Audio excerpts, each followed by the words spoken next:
आता आपण पाहणार आहोत न्यूज टॉप 9। सुरुवातीला बघूयात सोनम वांगचुक यांना हटवण्यात आलंय या संदर्भातल्या टॉप 9 बातम्या। सोनम वांगचुक यांना पोलिसांनी उपोषण स्थळावरून हटवलं। सोनम वांगचुक यांना दिल्ली पोलिसांनी रुग्णालयात नेलं। पोलिसांनी वांगचुक यांना रुग्णालयात नेल्यानंतर मोठा गोंधळ। जंतर मंतरवर मोठ्या संख्येने पोलीस तैनात। हायकोर्टाचे आदेश आणि डॉक्टरांचा सल्ल्यानेच वांगचुक यांना उपचारासाठी रुग्णालयात नेण्यात आलं। दिल्ली पोलिसांची माहिती आहे, वांगचुक यांना रुग्णालयात नेत असताना आंदोलकांनी अडथळा आणण्याचा प्रयत्न केला। दिल्ली पोलिसांचा आक्षेप। दिल्ली पोलीस आरएसएसचे गुंड असून मोदींची हुकुमशाही आम्ही आता खपवून घेणार नाही। कॉकरोच जनता पार्टीचे संस्थापक अभिजित दिपके यांची टीका। सोनम वांगचुक यांना उपोषण स्थळावरती जबरदस्तीनं उठवल्याचा दिपकेंचा आरोप आहे। वांगचुक यांना ताब्यात घेतल्यानंतर दिपके आमरण उपोषणाला बसणार। सीजेपीचे संस्थापक अभिजित दिपके यांच्याकडून आमरण उपोषणाची घोषणा। आजपासून मी उपोषणाला बसणार, 20 जुलैचं आंदोलन होणारच, दिपके ठाम। सोनम वांगचुक यांना अटक केली तरी आंदोलन सुरूच राहणार आहे। 20 दिवसांपासून दिल्लीमध्ये आंदोलन सुरू आहे, पण सरकारमधून कुणीही भेट देत नाहीये। शरद पवार यांचा केंद्र सरकारवर निशाणा। धर्मेंद्र प्रधान यांचा राजीनामा नाही, पण वांगचुक यांना जबरदस्तीने उचललं। ठाकरेंच्या आंदोलनावरचं लक्ष हटवण्यासाठी दिल्लीमध्ये कारवाई। सरकारला इतकी काळजी होती तर वांगचुक यांच्याशी बोलायला हवं होतं। संजय राऊतांचा केंद्र सरकारवर निशाणा। बळाचा वापर करून भारतातील लोकशाही निर्लज्जपणे पायदळीत उडवली जात असल्याचं जग पाहतोय।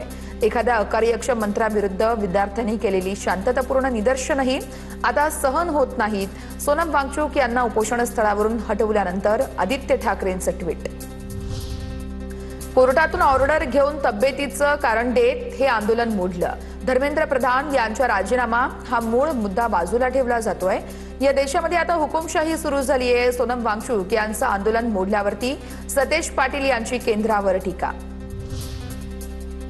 आम्ही वाटेल त्या पद्धतीने वागू शकतो, कुणाचंही आंदोलन मोडण्याची ताकद आमच्यात आहे। सत्तेचा माज दाखवणारी आज केंद्र सरकारने कृती केली आहे। सोनम वांगचुक यांचं आंदोलन मोडल्यानंतर सुषमा अंधारेंची केंद्रावर टीका।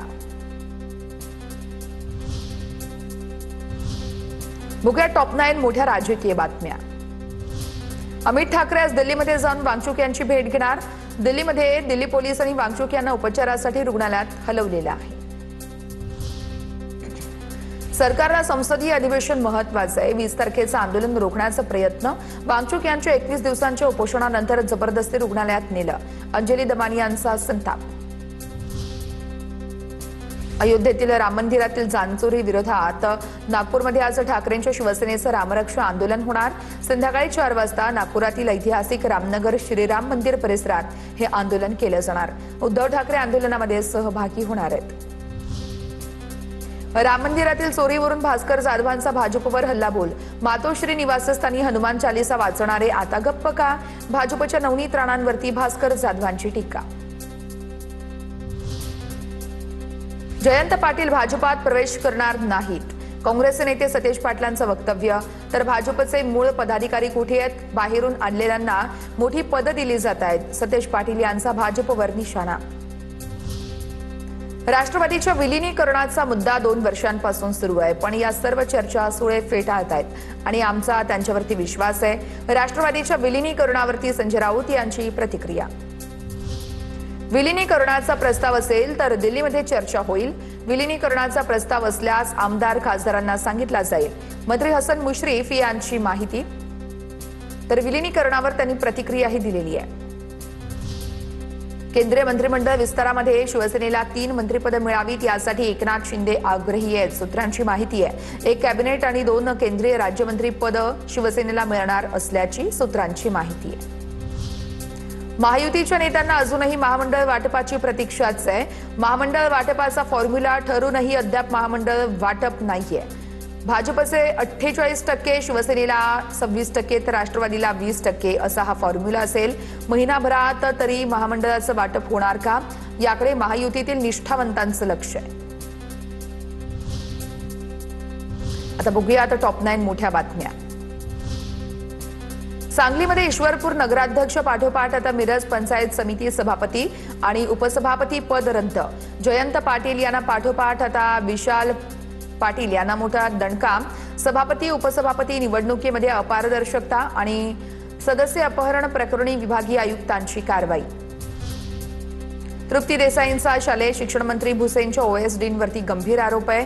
शाळेच्या अंतिम मान्यतेसाठी 5 लाख घेत असल्याचा देसाईंचा आरोप आहे. तुकडी वाढीसाठी 4 लाख, शाळेच्या इरादापत्रासाठी 3 लाखांचा रेट कार्ड आहे. सोशल मीडियावरती पोस्ट करत तृप्ती देसाईंचा गंभीर आरोप आहे. रवींद्र धंगेकर आणि त्यांच्या पत्नीची न्यायालयामध्ये धाव. अटकपूर्व जामिनासाठी रवींद्र धंगेकर यांच्याकडून अर्ज दाखल. अटकपूर्व जामिनावरती सोमवारी सुनावणी. पुण्यातील कंत्राटदारानं जीवन संपवल्याप्रकरणी धंगेकरांवर गुन्हा दाखल. टेंडरच्या पैशातून गाड्या घेऊन माज दाखवणाऱ्यांचं ऐकून घेणार नाही. मनसेच्या मेळाव्यामध्ये राजू पाटलांची रवींद्र चव्हाणांवर सडकून टीका. तुमचा दादा रिक्षा चालवायचा तेव्हा मी मर्सिडीजमध्ये फिरायचो. राजू पाटील यांची रवींद्र चव्हाण यांच्यावर बोचरी टीका. राष्ट्रीय स्वयंसेवक संघ पवित्र गंगेसारखा आहे. संघाकडून 100 वर्ष समाजासाठी निस्वार्थ कार्य. उपराष्ट्रपती सीपी राधाकृष्णन यांनी राष्ट्रीय स्वयंसेवक संघाची तुलना पवित्र गंगा नदीशी केली आहे. संघाच्या कार्यक्रमात सहभागी होणं हा वैयक्तिक सन्मान आहे, राधाकृष्णन यांचं विधान. केंद्रीय मंत्री नितीन गडकरी आणि मुख्यमंत्री देवेंद्र फडणवीस आज पुणे दौऱ्यावरती असतील.